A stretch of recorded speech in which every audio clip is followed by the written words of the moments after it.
Ibu Hajah Jenny Susianti. Ini mbak saya juga ini. Ini apa Kepala P2KIB BPU Yunisma Malang.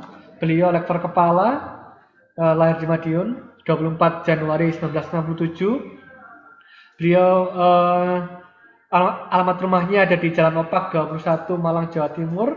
Kemudian beliau juga kandidat doktor juga, dan ada salah satu bukunya yang sangat booming juga sampai disitasi sampai 119 kali, yaitu Pengolahan Lembaga Keuangan Syariah. Sangat luar biasa sekali. Ini beliau akan memberikan materi tentang klinik kewirausahaan tenan. Jadi nanti akan ada konsultasi dan tanya jawab ke adik-adik semua.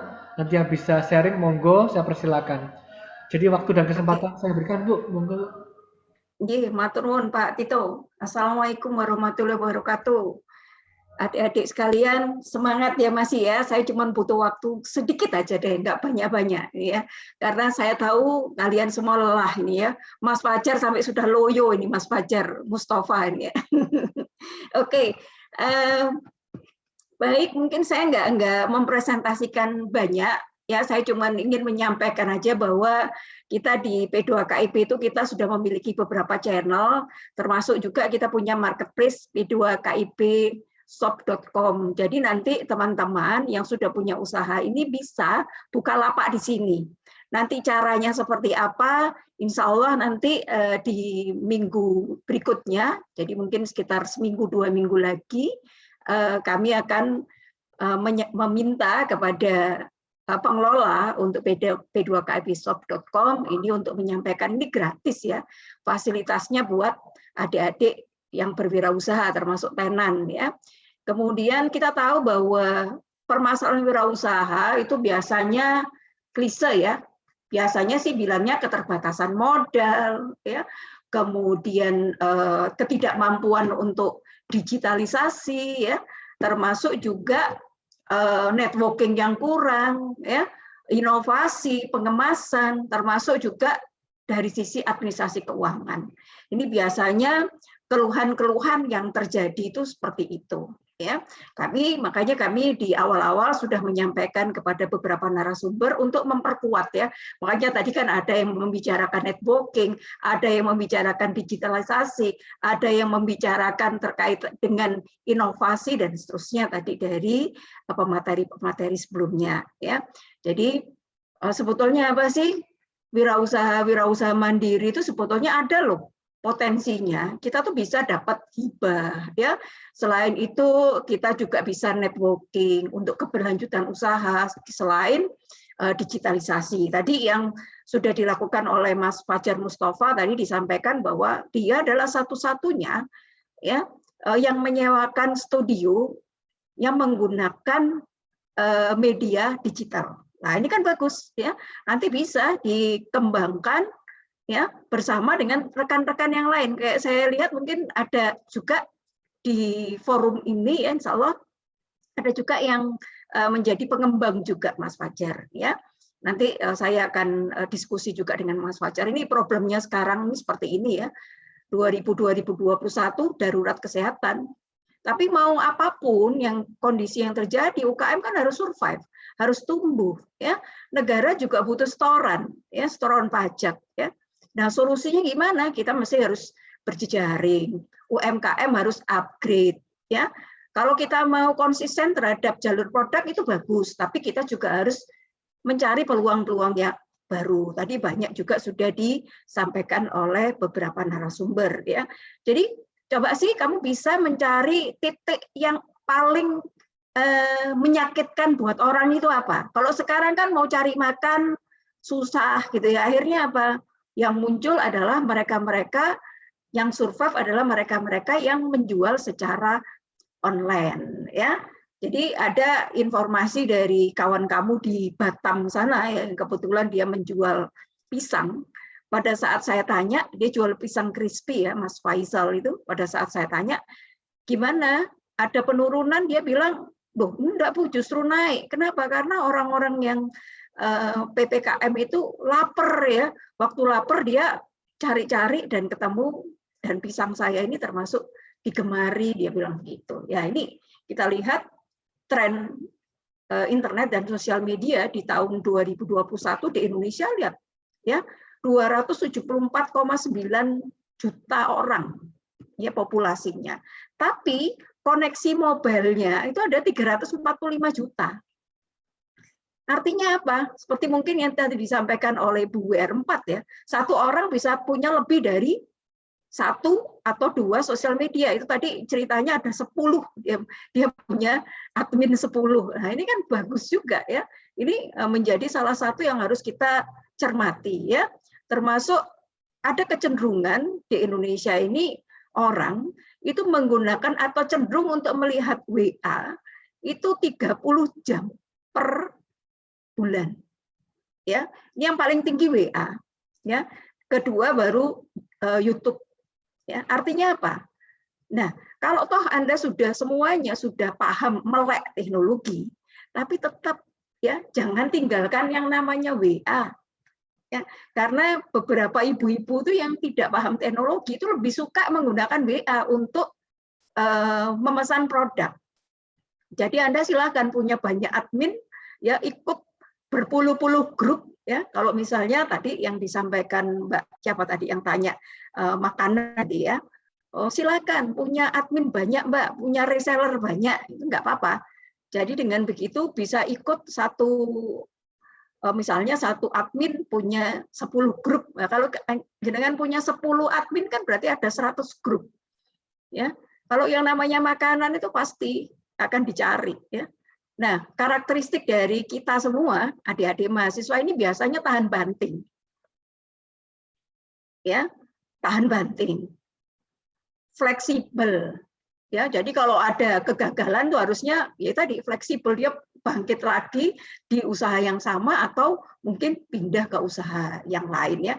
Mandiri, efisien dan biasanya dari sisi positifnya adalah pendanaannya sendiri. Tapi kalau kita bicara positif, ada negatifnya. Negatifnya itu biasanya kalau usaha pemula itu sektornya informal, kemungkinan untuk masuk ke instansi itu menjadi kecil kalau kita ini informal. Tapi kalau kita punya SIUP atau kalau sekarang tuh IUMK, izin usaha mikro kecil ya, itu gampang itu. IUMK itu cuman kamu ke kecamatan itu sudah bisa dibuat, atau sekarang bisa menggunakan media ya untuk mendaftarkan usaha yang kita punya atau usaha yang kamu punya ya. Kemudian biasanya tadi skala ekonominya kecil ya, nggak ada standar. Jadi bisa jadi kopi yang dijual hari ini rasanya beda dengan kopi besok. Nah, berarti kamu harus punya standar. Gimana caranya?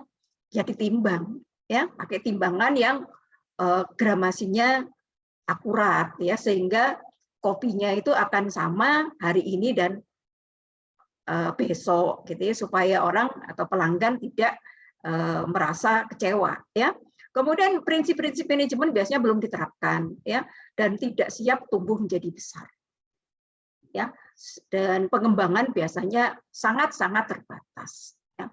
Nah, ini kalau boleh saya resumkan. Nah, ini loh, kalau wirausaha pemula ini lemahnya biasanya dari sisi keuangan. Jadi nggak ada pencatatan aktivitas. Jadi biasanya nggak tahu. Ini nanti mungkin Mas Fajar bisa cerita ini, Mas Fajar ya. Mas Fajar Mustafa masih ada ya? Oke, Mas Fajar ya. Ya. Oke, nanti Mas Fajar bisa cerita gimana pencatatan usahanya seperti apa ya.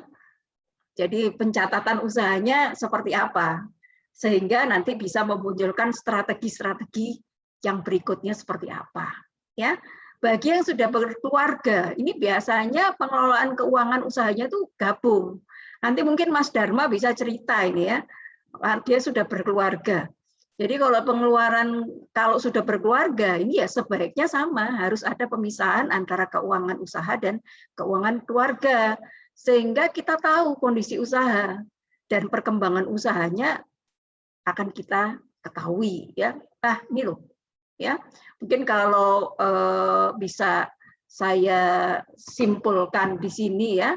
Ini adalah proses-proses yang dimana UMKM ini atau adik-adik mahasiswa ini biasanya jarang sekali mikir yang namanya pembukuan atau pencatatan. Akhirnya apa? Ya, saya buka usaha 6 bulan, tapi kok modalnya habis ya? Kok nggak ada sama sekali yang tersisa ya?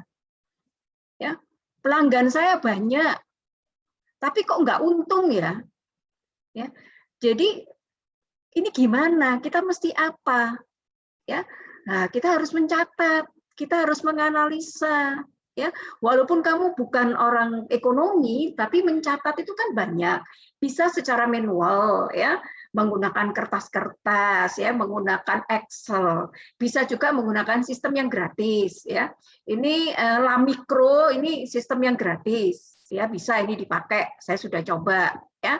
Kemudian untuk buku kas online itu bisa menggunakan akun BIS. Ya, monggo ini nanti silakan dicoba sehingga usaha-usahanya tadi tidak mengalami perlambatan, ya. Jadi kalau yang kita harapkan untuk usahanya maju, ya harapan kita adalah kemajuan walaupun di masa pandemi seperti ini. Oh, satu lagi, mungkin satu PPT lagi yang saya sampaikan di sini biar kelihatan besar, ya. Nah, ini loh. Laboratorium kewirausahaan yang ada di kami itu ada bookstore, ada mini store. Apa yang bisa kita kerjasamakan? Kamu bisa menitipkan produk konsinyasi, mau handicraft, ATK, buku, itu di bookstore bisa, baik secara offline maupun online. Ya, nanti akan ditaruh di p2kipshop.com. Ya, mini store ini bisa untuk makanan, ya, obat-obatan, ya. Kemudian di fotokopi cetak ini bisa bareng-bareng untuk mendesain, ya. Kemudian kalau di stand kewirausahaan ini kita lagi off dulu karena pandemi ini, adik-adik mahasiswa nggak ada. Demikian juga yang kelima, etalase kejujuran ini juga tidak ada di masa pandemi, ya. Sedangkan yang nomor 6 daycare, ya, ini ada, ya. Ini bagi teman-teman yang menginginkan suatu saat akan membuka jasa di bidang pendidikan untuk anak, nah bisa ini kerjasama dengan daycare, ya. Kemudian ada library cafe, kita punya kopi-kopi, ya, kopi-kopi cantik di sini, ya. Nah, ini bisa juga dititipin makanan ringan, minuman hangat maupun minuman dingin. Yang terbaru ini kita punya Unisma Press. Jadi kamu kalau mau menulis bisa menerbitkan di Unisma Press, ya.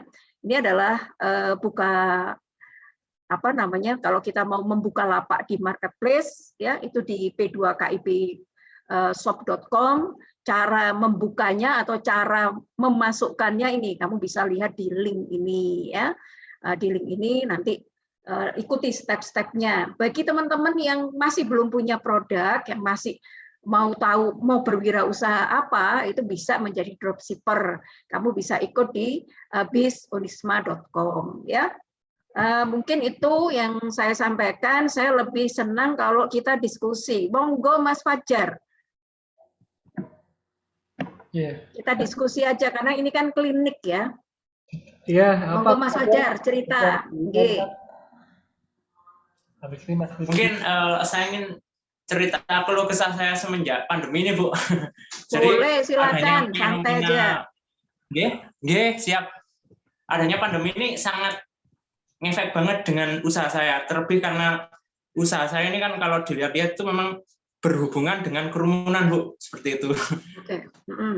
Dan pada saat pandemi ini kan sangat jelas sekali kalau kegiatan-kegiatan yang menimbulkan kerumunan juga sangat dilarang. Jadi awalnya Bu, ini saya menganggap pandemi ini seperti sebuah hambatan bagi saya. Cuman akhirnya makin kesini karena juga sering share dengan teman-teman pengusaha yang lain. Oh, ternyata sama semua juga banyak yang terdampak gitu. Akhirnya saya menjadikan pandemi ini bukan lagi sebagai hambatan, tapi sebagai tantangan gitu, Bu. Dengan solusi yaitu inovasi produk dan jasa saya gitu. Kalau dulu karena kalau secara konvensionalnya usaha saya hanya menunggu anak-anak latihan yang ke studio seperti itu, Bu. Kemudian menunggu anak-anak yang rekaman ke studio seperti itu. Tapi dengan adanya pandemi akhirnya nggak banyak, Bu, karena jam operasional juga terbatas. Kita mengantisipasi bagaimana cara usaha kita tetap berjalan. Yang pertama itu kita harus tetap memberlakukan protokol kesehatan, Ibu. Tetap kalau itu. Terus pas itu udah jalan, ada masalah lagi, Bu. Kadang kerumunan masih terjadi karena adanya antrian-antrian. Akhirnya kita antisipasi lagi melalui aplikasi. Jadi di aplikasi, customer wajib menjadwalkan pembokingan lewat aplikasi. Jadi di aplikasi, slot-slot waktu yang bisa diisi, kita bikin slot-slot gitu, Bu. Jadi, semisal ada jam 1, habis itu nanti jam 3, habis itu nanti jam 5, seperti itu. Jadi dengan adanya slot-slot waktu yang bisa di-booking melalui aplikasi, kerumunan di studio sudah bisa dihindari, seperti itu, Bu. Kemudian kita sudah berpikir untuk tidak mengharapkan selama pandemi ini, Bu, tidak mengharapkan terlalu banyak untuk pemasukan dari usaha konvensional kita seperti studio anak-anak yang latihan studio musik tadi, Bu. Kita mencoba menjual jasa kita seluas-luasnya. Kita kemarin sudah mencoba untuk bergabung dengan situs freelance seperti Fiverr itu, Bu. Jadi sekarang kita juga sudah mulai menjual lagu. Kemudian kita menerima jasa pembuatan instrumen musik, pembuatan jingle. Kemudian kita seperti juga jingle iklan ya, jingle iklan. Seperti itu, Bu. Jadi sebisa mungkin kita memasarkan jasa kita seluas-luasnya dan tidak terlalu mengharapkan pemasukan dari usaha kita yang konvensional sebelumnya. Seperti rental sound system sekarang semenjak pandemi ini juga macet banget, Bu.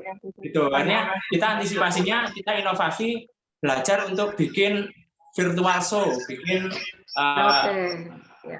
konser secara online. Termasuk mungkin Mas ya, bisa dibuat seperti teman-teman yang mungkin kalau kita lihat di YouTube ya, artinya walaupun mungkin di masa pandemi dibuat event-event tertentu semacam lomba begitu mungkin antar anggota ya. Saya nggak tahu, Mas, di FMS itu ada semacam keanggotaan atau tidak, Mas? Jadi saya semenjak 2 tahun terakhir sudah membentuk tim seperti itu, Bu. Karena memang FMS kan punya beberapa sub usaha dan itu beda-beda. Jadi ada yang engineer khusus untuk rekaman, ada engineer yang khusus untuk semisal kita mengerjakan event di luar studio. Kemudian kalau saya pribadi semenjak saya punya tim, saya fokusnya di manajemen seperti itu, Bu. Jadi mulai pembukuan, kemudian manajemen SDM-nya bagian saya seperti itu. Oke, bisa diceritain mungkin, Mas, untuk ini supaya bisa didengarkan teman-teman juga. Tadi kan sudah masuk ke pembukuan ya, artinya di pembukuan yang dilakukan oleh Mas Fajar itu ditangani sendiri ya, menggunakan program atau secara manual, Mas? Saya pakai Excel, Bu. Jadi saya bikin sebuah program pembukuan sederhana yang walaupun nggak sebaku seperti yang saya pelajari di kampus, yang penting teman-teman tim saya yang lain paham seperti itu, Bu. Jadi setiap sebulan sekali di akhir bulan saya mengadakan evaluasi kecil gitu sama teman-teman. Jadi kita lihat omset naik turunnya, kemudian apa yang harus diperbaiki, pemasukan terbesar dari mana gitu, Bu. Setiap sebulan untuk legalitas sekali, sudah ada, Mas? Kenapa, Bu? Untuk legalitas. Target saya itu mau men-CV-kan di akhir tahun ini, Bu. Cuman karena mungkin adanya pandemi ini masih terhambat itu, Bu. Memang jadi harus CV. Kenapa, Bu? Kalau usaha pribadi bisa sekarang bikin PT, Mas, dengan menggunakan adanya Undang-Undang Cipta Kerja, usaha pribadi itu bisa menggunakan PT. Jadi PT yang personal, jadi untuk satu orang. Jadi PT itu nggak mesti harus pemegang sahamnya banyak. Sekarang seperti itu. Jadi beberapa orang, karena kan kalau PT mungkin nanti lebih ke banknya juga menjadi lebih gampang ya. Itu mungkin yang menjadi salah satu pemikiran dari orang-orang di masa sekarang. Jadi sejak tahun 2020, sejak diberlakukannya Undang-Undang Cipta Kerja. Baik, terima kasih Mas Fajar Mustafa. Mungkin ada pengalaman yang lain, silakan. Ini di sini juga saya lihat ada Kopma, ya, ada Mbak Halimah, ya. Silakan mungkin kalau mau sharing Kopmanya gimana Mbak Halimah? Ada Mbak Halimah? Kalau mau tanya ini gimana Bu? Sudah ada yang rasain? Ada yang tanya? Oh, nggih, monggo Pak. Saya kembalikan Pak Moderator. Karena klinik ini harus banyak teman-teman yang menjadi peserta yang ngomong ya Pak ya. Nggih, monggo Pak. Muhammad Rizky, saya persilakan. Ini dari tadi rasain soalnya capek nih tangannya. Iya, nanti tangannya pegel nanti. Silakan Mas Rizky. Alhamdulillah. Kalau yang seperti Bu Jenny jelaskan tadi kan, unit labnya kan itu untuk apa, usaha-usaha yang produk yang dijual. Nah, yang saya tanyakan itu kalau di saya itu kan usaha jasa Bu, itu masuknya kemana? Di sini itu jasa konveksi, tadi melayani pembuatan baju-baju gitu. Jadi untuk apa, pemasarannya kalau di Unisma itu ke forum mana? Oke. Gitu. Baik, terima kasih. Ini Mas Rizky Mubarok dari ekonomi ya. Oke. Iya. Ya, dari FEB.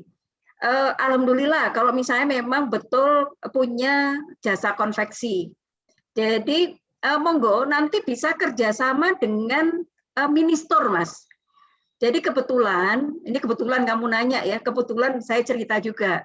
Kami di masa pandemi ini sama kampus diberi kain dan uang untuk menjahitkan. Nah, gitu Mas. Nah, ini kan peluang juga. Posisi Mas Rizky di mana? Di Malang atau di luar Malang? Di Malang, Bu, di Wagir. Oh, di Wagir. Mungkin karena Mas Rizky ini dari FEB, bisa juga komunikasi dosen kewirausahaanmu siapa? Pak Nur Sodik, Bu. Oh, ini apalagi Pak WR2 ya. Bilang kalau kamu punya usaha itu ya. Termasuk kalau bisa bikin flyer Mas, nanti tak bantu untuk sharing. Nanti teman-teman kalau misalnya mau nitipin jahitannya bisa dititipkan di Ministor misalnya. Nah, nanti kamu ngambilnya di situ atau ngukurnya di situ gitu enggak apa-apa. Semacam Ya? display gitu, Bu. Buat Kenapa? semacam display gitu buat dipajang. Monggo, kalau toh misalnya kamu punya yang mau dipajang, itu juga ada. Kami di Ministor, ya, ini nanti deh bisa saya tunjukkan gambarnya. Tadi saya nggak pasang gambar ya. Di Ministor itu kami ada pojok atau corner store gitu ya, untuk kaos-kaos ya, kemudian baju ya. Nah, tapi biasanya kan kalau misalnya di masa seperti sekarang ini kan orang jarang sekali lihat-lihat ya Mas ya. Nah, kalau saran saya pakai flyer-flyer dulu aja. Nanti supaya nggak sampai barangnya ada di situ tapi kok lama lakunya kan gitu. Karena kan memang di masa yang sekarang ini kan jarang sekali orang mau jalan-jalan lihat-lihat seperti yang tadi disampaikan Bu Isti. Kalau menurut saya pakai flyer dulu. Kemudian yang kedua, kamu bisa masuk di Bukalapak di p2kibshop.com. Nanti saya ketikkan ya, p2kibshop.com. Ya. Nah, di situ. Nanti caranya, maksudnya caranya gimana? Caranya untuk membuka lapak. Ini habis ini saya taruh juga di situ ya. Nah, nih caranya buka lapak ini di link YouTube ini. Ya. Nah, nanti kamu bisa juga buka lapak sendiri gratis, Mas. Nah, saya nanti tinggal menyampaikan siapa yang mau jahit di Rizky, namanya Rizky Taylor misalnya gitu ya, ada di p2kibshop.com. Silahkan pesen di situ ya, mungkin bisa taruh gambar, taruh desain di situ juga nggak apa-apa Mas, monggo silakan. Jadi ada dua ya, secara offline kamu bisa titip di Ministor, nanti gabung dengan cornernya fashion. Ya. Kemudian yang kedua, kalau secara online kamu bisa masuk atau buka lapak di p2kibshop.com. Jadi buka lapak sendiri. Ini caranya membuka lapak ini di link ini. Kamu bisa nanti pelajari, masukkan sendiri. Nanti kalau sudah, berikan ke saya nanti akan membantu untuk menyampaikan ke dosen-dosen. Supaya nanti bisa lihat kan, produk-produk yang sudah dipunyai Rizky seperti apa. Cocok nggak kalau saya jahitin di Rizky, kan gitu. Gitu ya, Riz? Ya. Oke. Ya. Mau cerita sedikit nih Bu, apa? Kalau Oh, silakan, Riz. Saya masih dari mulut ke mulut coba ngasih kartu nama ke bagian organisasi, dan alhamdulillah sebagian ada yang sudah pesen Bu, ada sekitar 3 atau 4 organisasi dari DPM, ESA, PMII juga. Kalau di luar juga banyak Bu, tapi lewat jasa marketing. Tadi saya dan orang tua saya itu ngesup dari UM, UB, dan yang bertahun-tahun sering pesen itu UB. Oke. Oh, berarti ini ya kayak semacam bajunya unit-unit ya. Seperti ya, UKM itu punya unit UKM apa, itu punya seragam sendiri gitu, yang seperti itu? Iya. Oke. Nanti bisa kamu foto-foto ditaruh di situ, Mas. Ya, nanti kan itu kan juga jadi media untuk dilihat free, gratis, nggak bayar itu, ditaruh di situ. Ya, nggak bayar, ya silakan. Itu nanti supaya nanti kamu bisa semakin berkembang. Gitu ya, Mas Rizky ya. Semangat, wes, yang penting ya. Oke. Ya, terima kasih Bu bimbingannya. Iya, sami-sami. Ya. Ini ada saya kembalikan ke Pak Tito. Ini saya juga ini juga titip juga ke Bu Jenny juga. Saya juga titip pupuk, saya titip pupuk ya Pak ya. Buku ya lumayan lah. Dalam artian buku pun walaupun yang awalnya diestimasi nggak laku, tapi alhamdulillah di P2KB sudah laku puluhan buku saya sudah. Jadi alhamdulillah sudah ada kabar seperti itu. Jadi nanti bisa dimasukkan ke link itu ya. Adik-adik ini. Betul. Ada pertanyaan dari Di Intan, Bu. Izin bertanya, saya Intan dari Malang. Kapan sebaiknya seseorang memulai bisnis? Bagaimana mengatasi mengatasi keuangan usaha pada saat baru merintis usaha, Bu? Karena saya baru merintis usaha. Oke. Baik ya. Terima kasih Mbak Intan yang ada di Malang. Ini juga wirausaha juga ya. Jadi di awal itu biasanya kalau kita merintis usaha, rata-rata kan apa adanya. Mungkin Pak Tito juga merasakan ya. Awal-awal ya, wis pokoknya yang penting bikin usaha. Wis perkara laku atau enggak nanti dipikir nanti. Nah, kalau itu modalnya modal sendiri ya, otomatis kan juga menginginkan ada nilai tambah, nilai lebih dari modalnya. Jadi kalau di awal itu sebaiknya walaupun tidak secara detail juga dibuat perencanaan. Ya. Jadi berapa atau produknya apa? Harga kulaknya berapa? Harga kulak bahannya berapa? Ya. Kemudian apa peralatan yang digunakan itu dihitung ya. Nah, nanti kalau sudah ketemu hitungannya berapa, akhirnya nanti kita bisa tahu harga pokok barangnya itu berapa, sehingga tahu berapa harga jual. Kalau kita sudah menetapkan harga jual ya, kita sudah tahu harga pokok. Nah, sebetulnya dari situ kita juga bisa menghitung berapa nanti laba yang akan diperoleh. Seperti yang tadi saya sampaikan, bisa mencatat secara sederhana, bisa juga menggunakan alat ya, menggunakan semacam software yang gratis ya. Karena kalau software yang berbayar ini kan biasanya para UMKM itu merasa repot ya. Kenapa? Karena nggak punya uang gitu ya. Ini habis ini saya taruh di link situ supaya Mbak Intan juga bisa mempelajari ya. Nih ya. Jadi bisa pakai sistem ya, bisa pakai Lamikro, ini juga gratis ya. Cuman memang kalau teman-teman akuntansi Di Lamikro ini susahnya akunnya nggak bisa diganti. Tapi kalau saya lihat secara sederhana ini sudah bisa digunakan. Saya kira mungkin itu Mbak Intan. Saya kembalikan lagi kepada Pak Tito, monggo. Ya, ini ya terima kasih Bu. Apakah ada yang lain kah? Nggak ada ya? Sudah. Jadi kita ada 5 menit ini saya simpulkan dulu. Jadi untuk materi Ibu Jenny klinik kewirausahaan tenan ini memang banyak sekali yang bisa disimpulkan, akan tapi saya ingin membuat clue besarnya saja bahwa saya itu negara itu disebut mandiri karena wirausahawannya itu cukup banyak mendominasi, karena sesuai dengan informasi dari Pak Amin Ma'ruf bahwa saya itu kita Indonesia masih kalah dengan Singapura, Thailand maupun Malaysia. Padahal mereka hanya 5, 6 sampai 7% saja, dan kita masih di bawah 5%. Jadi kita masih sangat kecil. Jadi seperti itu. Kemudian yang kedua adalah pembukuan sangat penting, karena saya pun juga pembukuan saya masih agak bermasalah. Jadi itu memang jadi sangat banyak masukan dari Bu Jenny. Itu yang bisa bermanfaat buat kita semua. Udah deh, apakah ada yang lain kah? Sudah? Mungkin ada yang mau ditambahkan sama Ibu Jenny?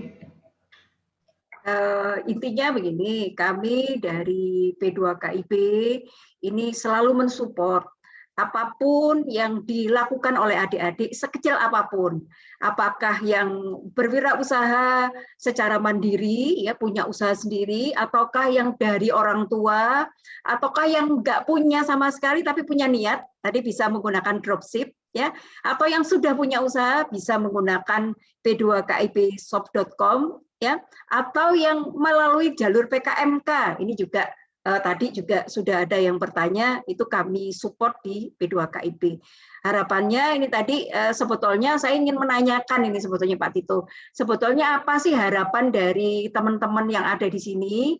Ya, monggo mungkin kalau misalnya di sekarang ini belum bisa terpikirkan, karena tadi kan sudah ada tawaran tuh dari WR4. Apa sih yang diinginkan oleh teman-teman supaya nanti bisa disupport oleh Unisma, khususnya oleh sistem yang ada di Unisma. Tadi saya bilang berjejaring, Bu. Nah, saya bilang begitu ya. Maksudnya adalah teman-teman yang sudah menjadi wirausaha ini tetap di dalam jaringan Unisma. Jadi kalau misalnya nanti Unisma itu bekerja sama dengan siapapun, teman-teman itu menjadi satu gerbong gitu ya. Kurang lebih seperti itu. Tapi saya betul-betul minta masukan kalau toh misalnya hari ini teman-teman belum ada karena mungkin terbatas waktu ya Pak Tito ya. Saya ketikkan nomor handphone saya di sini, silakan ya. Ini nomor handphone saya 081 136 9164 Bu Jenny. Silakan kalau teman-teman memberi masukan supaya nanti saya bisa sampaikan ke Ibu WR4 ya, supaya bisa menjembatani teknologi yang ada di Unisma, bisa menjembatani kemajuan dari usaha kalian semua. Saya kira mungkin itu Pak Tito dari saya. Ya, terima kasih. Ya, saya ucapkan kepada semua narasumber kita hari ini. Kemudian saya mengucapkan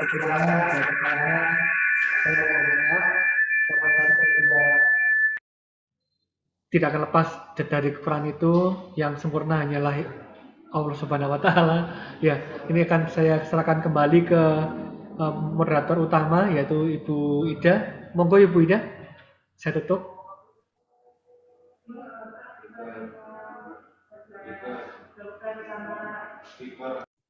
Yo.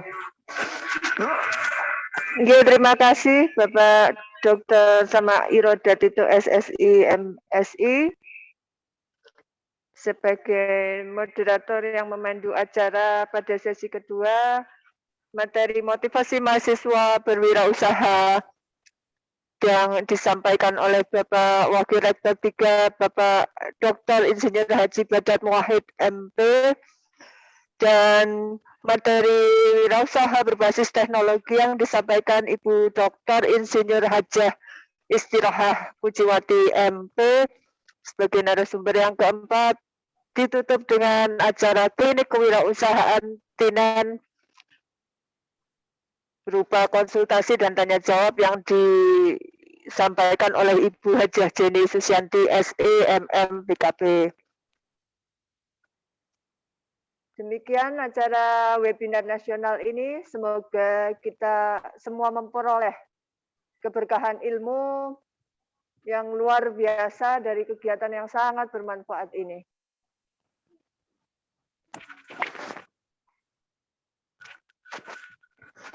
Untuk menutup acara pada siang hari ini, mari kita tutup dengan bacaan Quran Surat Al-Asr. Dipersilahkan.